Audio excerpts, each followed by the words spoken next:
Once upon a time, in a faraway land, lived an old and powerful king named Lear. He ruled over a vast and beautiful kingdom, but he was getting very tired. He had 3 daughters he loved very much: Goneril, Regan, and the youngest, Cordelia. One day, King Lear decided it was time to rest from his royal duties. He called his daughters together and made a big announcement. "My dear daughters," he said, his voice echoing in the grand hall, "I am going to divide my kingdom among you. But I will give the largest and best part to the one who tells me she loves me the most." First, it was Goneril's turn. She was the eldest. She stepped forward with a big smile and said, "Father, I love you more than words can say. I love you more than my own eyes, more than space, more than freedom."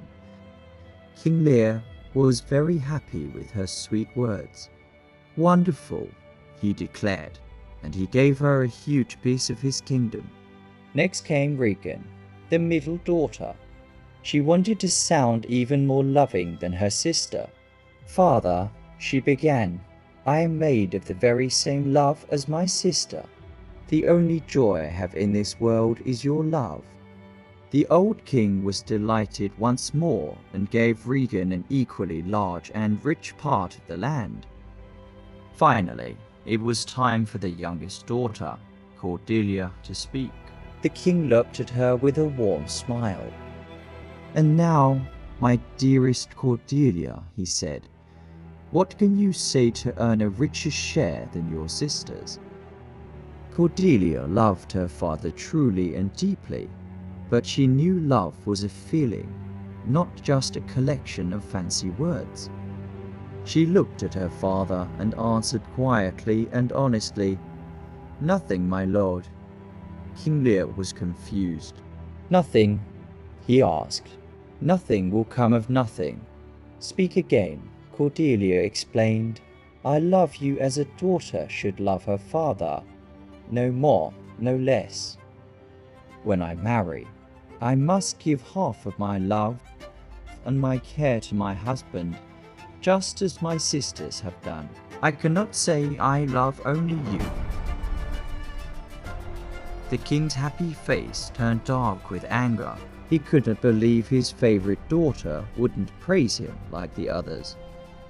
"Your truth will be all you get," he shouted, his voice thundering. In his fury, he took away all of Cordelia's land and her part of the kingdom. He declared he would treat her like a stranger from that day on. A loyal friend of the king, a brave man named Kent, tried to defend Cordelia. He told the king he was making a terrible mistake, but Lear was too angry to listen. He banished Kent from the kingdom forever. At that moment, a good and noble king from France, who had been listening, saw how honest and true Cordelia was. He knew that even without land, she had a rich and loving heart. He gently took her hand and asked her to be his queen. Cordelia sadly said goodbye to her sisters and left with the King of France. With his kingdom divided, King Lear decided to live with his eldest daughter, Goneril, along with his 100 knights. But as soon as he arrived, Goneril's sweet words turned sour.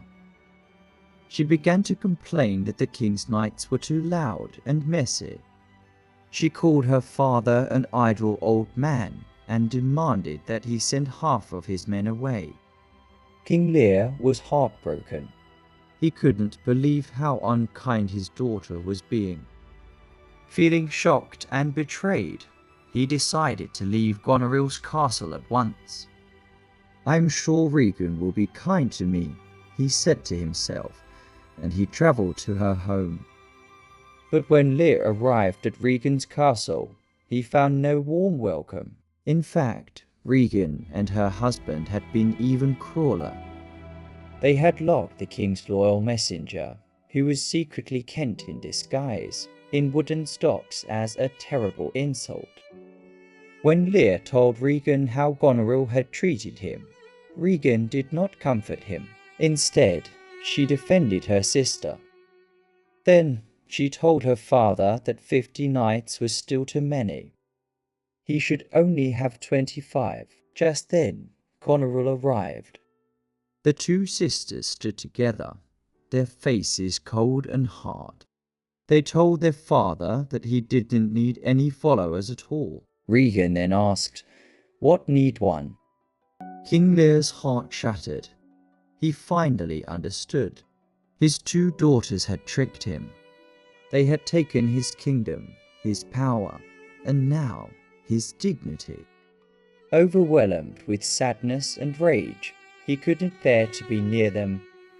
He ran out of the castle, straight into a wild, raging storm. The wind howled and the rain poured down from the black sky. Only the king's faithful fool stayed by his side, trying to tell jokes to cheer him up. Lear stood in the middle of the storm and shouted at the wind, crying out that he was just a poor, infirm, weak, and despised old man.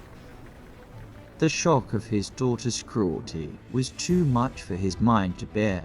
Far away in France, Queen Cordelia heard the terrible news.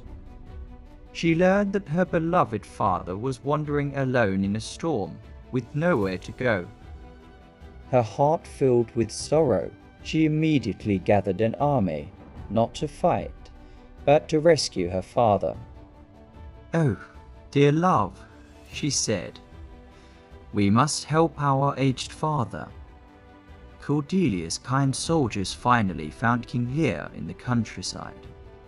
The poor old king was no longer wearing his royal robes. He was dressed in weeds and wildflowers and was singing to himself, lost in his own sad world. Cordelia gently brought him into her tent. She had him dressed in clean clothes and let him rest in a soft bed. When King Lear finally woke up, he was very confused. He didn't know where he was. He slowly looked up and saw a gentle face looking down at him. It was Cordelia. "I am a very foolish, fond old man," he whispered, finally recognizing her. He remembered how cruelly he had treated her and asked for her forgiveness. But Cordelia, with tears of love in her eyes, simply shook her head. No cause," she said softly, hugging him close. Her true, simple love had returned to heal him. The old king had lost his kingdom and his mind, but in the arms of his loving daughter, he had finally found peace. Thank you so much for listening to our story. If you enjoyed it, please remember to like this video and follow our channel for more fairy tales. We hope to see you again soon. Bye bye.